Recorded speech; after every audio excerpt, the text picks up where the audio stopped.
Hello, I'm Peggy O'Neill. Welcome to today's live video. We are talking about how to not be reactive with someone that you don't like. Or it could be someone that's doing something you don't like. How can you not be reactive when that's occurring? So, again, welcome. I'm Peggy O'Neill. I'm the founder of this Facebook group, Answering the Call, and also the creator of Wisdomary Leading, which is a way of leading our lives, our families, our teams, our organizations that aligns with the wisdom of the universe that has been taught to us by the great wisdom traditions for over 2,000 years. And now science has has caught up with that wisdom, which is that we're all one being, and the difference that can make in our lives and everybody's lives when we really know, which we already know because we are one being, but when we allow ourselves to remember, to know, and to live as the one being that we are, there will be no more wars. We'll get along in general. There will be disagreements because there are 8 billion of us that have different points of view. So there'll be disagreements, but not in the conflict, us against them way, but in the curious way of we're all here, we're all one, we're different aspects of the one being.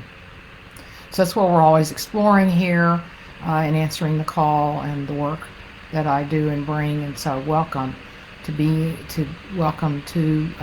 this call today as we continue to more deeply live as who we truly are and for what's possible for all of us in the world and the universe. So if you're here live, please say hi.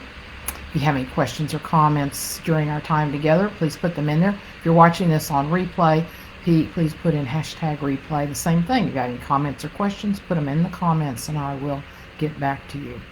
So again, today we're talking about how to not be reactive with someone you don't like, or if it's someone doing something that you don't like.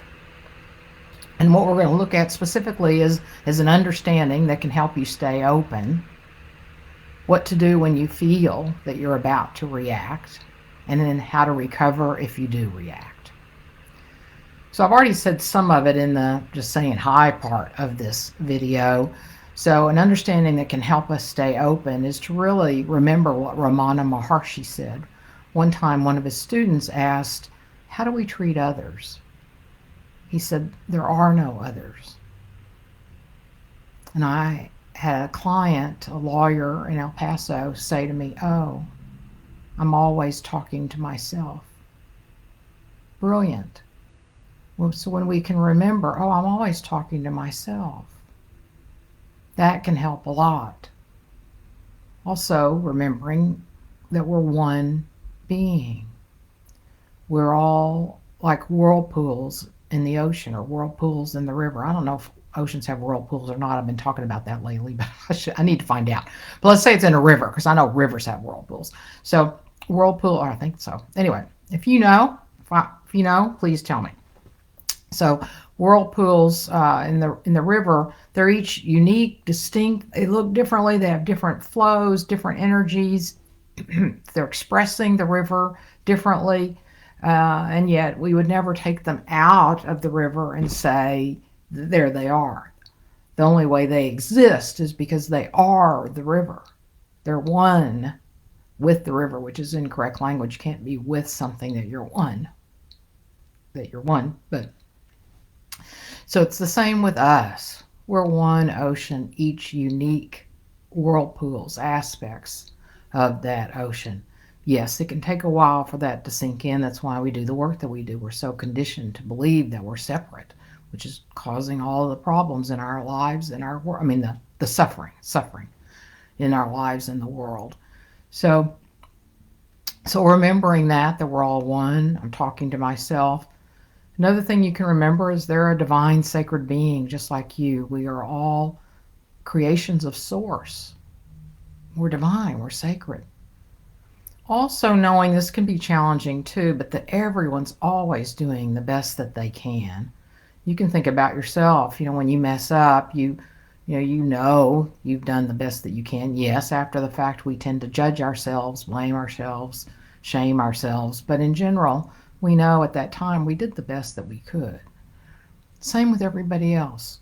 Everybody can only do what they're doing in the moment that they're doing. Whatever their view of the world is, themselves, other people, what, how they feel, their beliefs, how their body is. That's all they can do in the moment. So what I mean by that is, let's say I'm really tired, and so my body's tired, lethargic, no energy, or not much energy, and maybe I'm slumped over because I don't feel very well. And so I'm thinking I don't feel very well, and I'm not very happy with life, not very happy with the world. So my thinking is aligned with that, and then my feelings, I feel maybe down, kind of depressed, not psychological, not clinically depressed, but just kind of depressed. Well, then if somebody's asking me to speak up at a meeting and be all peppy and talk about a subject, I can't do it. I can't do it.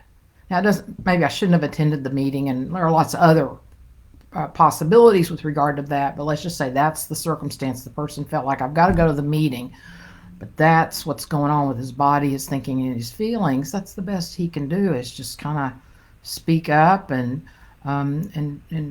try to be peppy, but maybe he's not what the leader of the meeting thought he or she wanted. So, so to give people the benefit of the doubt and know they're always doing the best that they can, given whatever's going on in their lives and how their body, their emotions, and their thoughts are coming together. And then the next is also what I said at the beginning. There are 8 billion of us, so there are 8 billion points of view about life. We're all experiencing the same life from different perspectives. So, of course, everybody's going to be different, have a different point of view, different relationship, different feeling about everything. So maybe some of that can help, is just remembering all of that. So I'm always talking to myself. This person is actually another aspect of me.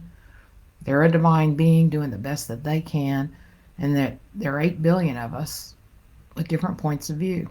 So maybe that can help stay open to the person. Even if I don't like them, don't like how they're showing up, just try to remember that. So what can you do, though, when you can tell, oh, I'm about to react here? Sometimes we just react, and I'll get to that in a minute, what you do about that. But sometimes we can tell, I'm about to say something. I'm about to, show up in a way that I don't really want to. Then what you can do is just take a breath. I know you know that. We've been told that a lot. Just take a breath. Slow breath. Take a breath or two. If you want to, nobody will know what you're doing, but you kind of put your hand on your chest for a second to help you sink into your chest, your heart area. Nobody will know what you're doing. You just put your hand here for a second, help you remember, get back into your heartfelt being that you are. So take a breath, hand over the heart. You can also relax the focus of attention. Just you notice you're thinking certain things, about to react. You just say to yourself, relax the focus of attention, or ignore those thoughts and feelings, whatever comes to you, and just stay in that for just a few seconds, and that'll calm you down. It might take longer than a few seconds. This is what came to me when I wanted to love my mom, when I didn't feel like I loved her and didn't know how to do it, but somehow it just came to me. Just the way to love her is to not listen to thoughts, not let feelings take control. So I'd notice I was about to react, and because of that, I knew my thoughts would say something about wanting to react, and my body would be in like reaction mode. Then I'd just stay there, just relax the focus of attention until it all fell away, until I just returned back to more of a neutral state, or at least a calmer state, where I wasn't gonna react. It didn't take that long, even as intense as that was. That was very intense for me. But within a few seconds, maybe a minute, but people that's not very long. It feels like a long time to us, but to the other person, it's not very long, really. So you just stand there till the thoughts and the feelings subside, and then sometimes you leave the room for a little bit. I've got to leave. I want to take a walk for a minute, or I need to go to the bathroom. Just walk, just go somewhere till you can pull yourself together. So you can. So when you're about to react, Take a breath and put your hand over your heart. Relax the focus of attention from your emotions and your thoughts, and then just wait till things subside. And then let's say you do react. How do you recover? You apologize sincerely. You just apologize from your heart. You can put your hand over your heart again to sink into your heart and apologize. I'm sorry that came out. I'm sorry. And be sincere about it. And then repeat everything else I've said, where you can remember who they are. You can do that before you apologize. You're connected more with them. Take a breath. Or after you apologize, do that to help center you back into your essential nature. So, are there any questions or comments about what I have offered today? Okay, not so far. Okay, so let's see. So November the 30th, 11:30 to 1 Central, will be the last time this year that I'll hold a complimentary workshop. It's a great opportunity we're going to experientially support you in experiencing the flow that you are. I talked about the one river, the one ocean that we are, and being in that is where our creativity, our flow, the abundance, love, peace all are. So we're going to have some intellectual understanding with that, some experiential with that, and then practices. How do you integrate that so that you're allowing more and more able to receive love, peace, and abundance in your life? So I hope you'll join us November the 30th. Just email me, Peggy, at peggy-oneal.com, and I'll send you the Zoom link. And I'm going to post some information about this tomorrow or Friday in the group. So I hope you'll join us. Last time this year, so get ready for 2024. Be in the flow before the holidays and then as the new year begins. All right, so recapping today, how to not be reactive with someone you don't like. Just remember who you and they are, the one being that you are. They're doing the best they can just like you, and that there are 8 billion people with different points of view, so everybody's going to be different.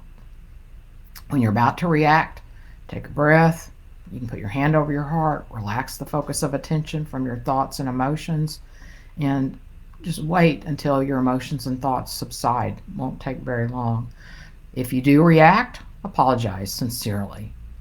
You can take a breath to get into your being, to relax. To connect more deeply with yourself, so you can apologize more from your heart. And if it's not perfect, don't worry about it. You did the best that you could with the apology. You did. So trust that, honor that, and if you start having thoughts about it, like you're embarrassed that you did that and so on, relax the focus of attention. That's just in the moment what you did. Consciousness is expressing through you. You didn't do anything wrong, just like they didn't. So just allow yourself to relax the focus of attention if thoughts are trying to tell you anything about what you did in reacting or about your apology. And okay, that's it. Oh, it just dawned on me. We won't have a live next week due to the holiday. So I wish you a wonderful Thanksgiving. Of course, some of you will see this after Thanksgiving. Or not even around the holidays maybe, but if this is not around the holidays when you see this, then I wish you a wonderful week, a wonderful year ahead. And if you are hearing this before Thanksgiving, I wish you a wonderful Thanksgiving filled with love and peace and joy. And no matter when you watch this, I wish you much love, peace, and joy. And I'm grateful that I get to share these videos with you, this time with you. Grateful that you're engaged with this, what I think is one of, if not the most important conversations of our time. Finally, enough of us have this sort of information available. It used to be hidden away 100 years ago, still hidden away. And now all of us have access to this knowing of who we truly are.